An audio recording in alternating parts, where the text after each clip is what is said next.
I was working as an EMT, and I kind of landed myself an interview at a veterinary clinic, and it kind of just happened by accident that that was one of the people who called me for a job I applied for. And um, having been there for a while, I realized that it was something I really enjoyed, and um, at the time, I figured that was probably where I would stay career-wise.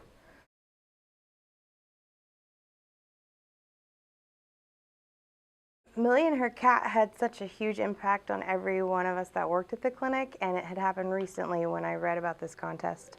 So it was honestly, it was the first thing that popped into my head when I looked at the criteria, and I knew it would be a really good story that a lot of different people would connect to for a lot of different reasons.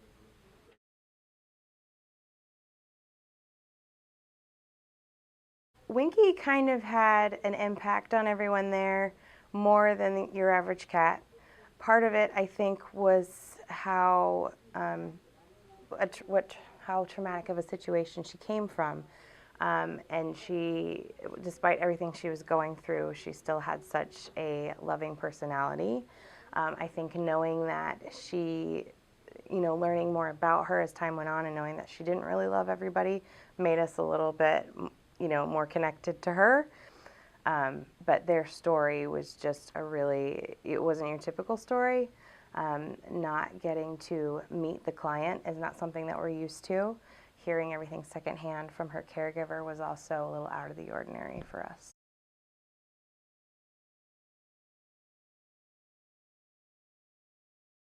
We're a pretty small staff, and we all have similar senses of humor. And sometimes, at the end of the day, you have to laugh about things, or you have to find a way to cope by finding other emotions. So we're all pretty close and got along very well. And being able to look at your friend at the end of the day instead of your coworker all day was helpful in that area, because it did take a toll on us. We were all pretty connected to Winky and to Millie, so it was nice to have each other as friends, after the doors were closed, to kind of just let go and talk about everything.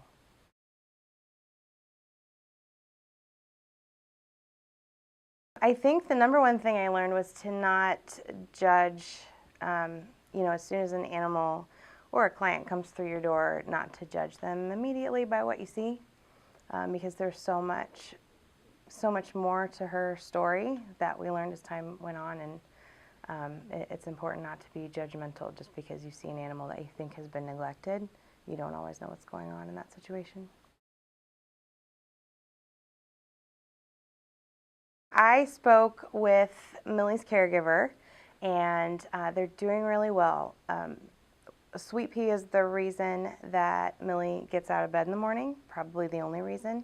She does have dementia, so she actually didn't remember losing the old Winky, and she calls Sweet Pea Winky now. So Sweet Pea has officially taken Winky's place.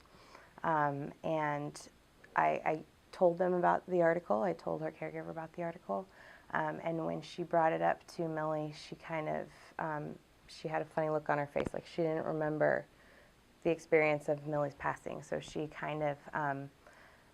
kind of replaced her with Sweet Pea, but they're best of friends. They're doing really well.